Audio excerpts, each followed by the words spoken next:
Lucknow ground zero पर reporting करते हुए हम आज उस शख्स से मिले जो शख्स आमो खास लगा, जिनका नाम अनुराग है, जो लखनऊ के तेलीबाग एरिया में रहते हैं, जो पत्रकारिता के साथ साथ बाइक राइडिंग भी करते हैं।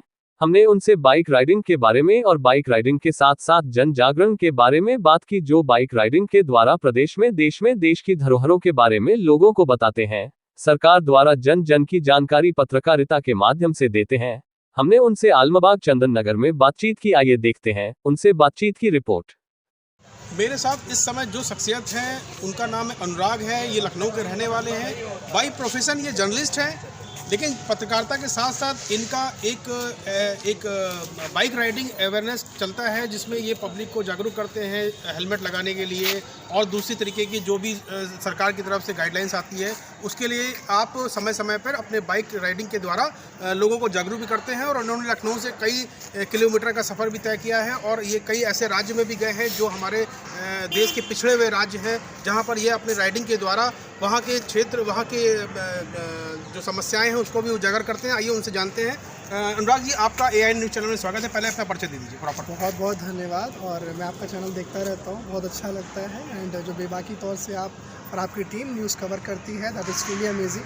मेरा नाम अनुराग तिवारी है। बेसिकली मैं जर्नलिस्ट हूँ और एक ट्रैवल ब्लॉगर हूँ, साथ में राइडर हूँ। मेरा उद्देश्य जो रहता है वो ये रहता है कि हम अपने जो भारत है, जहाँ की जो विविधताएँ हैं बहुत सारी और कई सारी चीज़ें हैं जो अभी तक छुपी हुई हैं और वो निकल के नहीं आ पाती हैं, और हमारा जो पर्यटक है मैं चाहता हूँ उसको बढ़ावा मिले। और जो राइडिंग है उसके माध्यम से अवेयरनेस है कि लोग हेलमेट लगा करके चलें। लोग जो हमारे इंडिया में एक चीज़ होती है कि अगर आगे वाला जो बाइक चला रहा है उस पर्सन ने हेलमेट लगाया है, दैट्स इनफ। नहीं, ऐसा बिल्कुल नहीं होता। जो गवर्नमेंट ने कह रखा है डबल हेलमेट के लिए बोल रखा है, अब लोग नहीं लगाते। लेकिन आपको एक बात सोचनी चाहिए कि अगर बाइक की रफ्तार जो है वो 80 की स्पीड में है और आगे वाले ने हेलमेट लगा रखा है और पीछे वाले ने नहीं लगा रखा है, अब मान लें कि अगर भगवान न करे ऐसा अगर एक्सीडेंट होता है तो आगे वाला तो उसका सर बच सकता है क्योंकि हेलमेट लगाया हुआ है, लेकिन पीछे वाले के सर पे चोट लगने के चांसेस ज़्यादा रहते हैं क्योंकि बाइक जो चल रही है वो तो 80 की रफ्तार में चल रही है दोनों की। सो छोटी छोटी बातें हैं जिसके चलते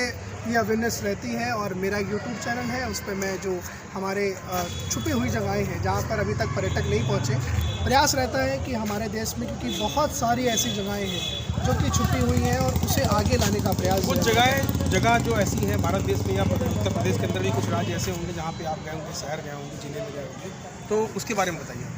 बिल्कुल, देखिए हमारे उत्तर प्रदेश में अगर हम 4 सेक्शंस में देखें, ऑल तो ये 4 सेक्शन नहीं है, यूनाइटेड उत्तर प्रदेश है पूरा, लेकिन अगर 4 सेक्शन देखें तो एक होता है पश्चिमांचल, अवध, पूर्वांचल और बुंदेलखंड। बुंदेलखंड एक ऐसा इलाका माना जाता है हमें जी कि जहाँ पे बहुत सूखा और बहुत ही पठारी इलाका माना जाता है। लेकिन मैंने जो पाया ना, मैं जब राइड कर रहा था बुंदेलखंड में, जब मैंने वहाँ की चीज़ें देखी, एक तो पहली चीज़ वहाँ के लोग बहुत अच्छे हैं, बहुत ही हेल्पफुल हैं, बहुत अच्छे लोग हैं। और आपको रियलिटी में ऐसा लगेगा वहाँ पर अगर आप मानसून के सीज़न में जा रहे हैं तो आपको बिल्कुल ऐसा लगेगा कि आप ऐसी जगह पे आए हुए, जैसे कि नासिक है हमारे महाराष्ट्र में, पूरा ग्रीनरी में ऐसा लगेगा। वहाँ पर अगर आप मानसून के सीज़न में जा रहे हैं तो आपको बिल्कुल ऐसा लगेगा कि आप ऐसी जगह पे आए हुए, जैसे कि नासिक है हमारे महाराष्ट्र में, पूरा ग्रीनरी हो जाती है वहाँ पे मानसून के बाद में। सो बिल्कुल सेफ वो लगता है वहाँ पर। वहाँ पर मंदाकिनी नदी बहती है, चित्रकूट जो कि वेल नोन प्लेस है, भगवान राम से भी जुड़ी हुई है, और वहाँ पर एक मंदाकिनी रिवर बहती है। अगर आप उस रिवर को देखेंगे तो इतना पानी साफ़ है उसका कि आपको मछलियाँ तक दिखेंगी।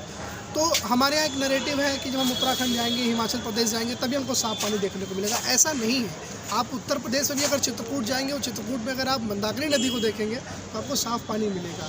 आप सोनभद्र जाएँ, मिर्ज़ापुर के आगे पड़ता है, वाराणसी के पास में है सोनभद्र। बेसिकली जहाँ तक मैं जानता हूँ NTPC का थर्मल पावर प्लांट है, बहुत सारे प्लांट्स हैं। झारखंड का जो राज्य की बॉर्डर है पास में, बिहार, छत्तीसगढ़, मध्य प्रदेश, हमारा वो ऐसा डिस्ट्रिक्ट है जो 4 राज्यों से सीमा शेयर करता है अपनी। सोनभद्र भी बहुत खूबसूरत है, वहाँ पर भी पहाड़ अगर आप देखें तो वहाँ पर भी झील है, बहुत खूबसूरत है।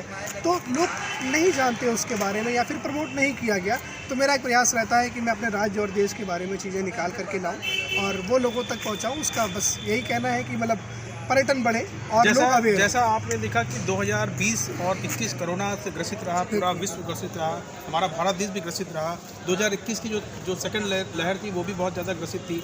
अभी 2021 में हमारी ये तीसरी वेरिएंट जो ओमिक्रॉन वेरिएंट है उसके बारे में भी पूरी हलचल मची हुई है, विश्व में हलचल मची हुई है, देश में हलचल मची हुई है। 22 से 25 पेशेंट भी निकल रहे हैं। उसको लेकर के आप हमारे चैनल के माध्यम से दर्शकों को क्या कहना चाहेंगे? सी ओमिक्रॉन जो है क्योंकि अभी ये इसको थर्ड वेव की आशंका माना जा रहा है ना, कि ऐसा थर्ड वेव ऐसे बहुत सारी, जैसे हमने डेल्टा वेरिएंट में देखा जो कि सेकेंड वेव में था। तो अभी क्या करना है अपने को कि जितने भी लोग हैं आसपास में आपके जानने में, उनको वैक्सीनेटेड तो ज़रूर करा दीजिए, और चाहे बुजुर्ग हो, जहाँ तक भी वैक्सीन अवेलेबल है, क्योंकि 18+ अवेलेबल है। सो जितने भी लोग हैं, अगर वो नहीं लगवा रहे हैं तो आप उनको बताइए कि हमारे इंडिया में एक नेगेटिव है कि वैक्सीन लगाने से आखिर क्या हो जाएगा, है तो वो injection he.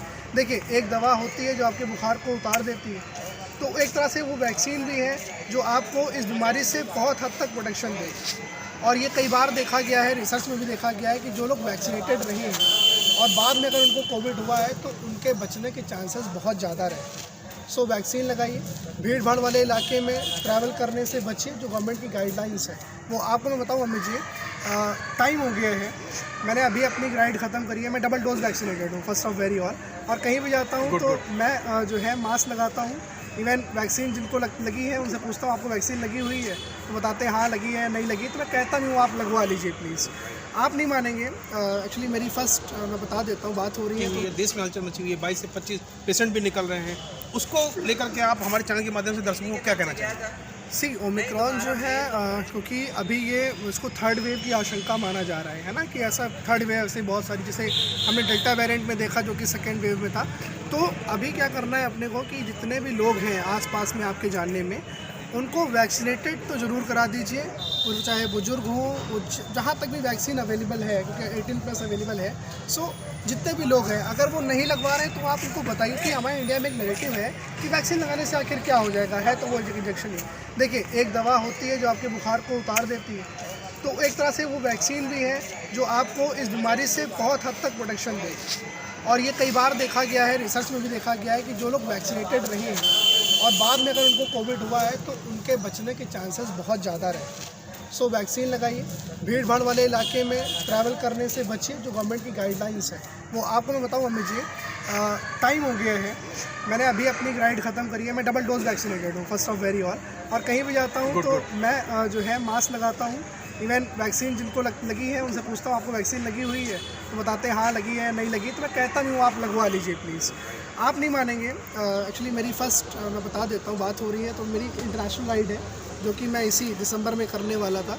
That is towards Kathmandu, जो कि कैपिटल है नेपाल की, एंड लखनऊ से अप्रॉक्स 600 किलोमीटर्स के अप्रॉक्स वो दूरी पर है। मैंने वो अपनी इंटरनेशनल राइड इसलिए कैंसिल करी है क्योंकि थर्ड वेव इस समय आ चुकी है, और मैं नहीं चाहता कि हम दूसरे देश जाएं या फिर वहाँ पे कुछ हो या हमें कुछ हो।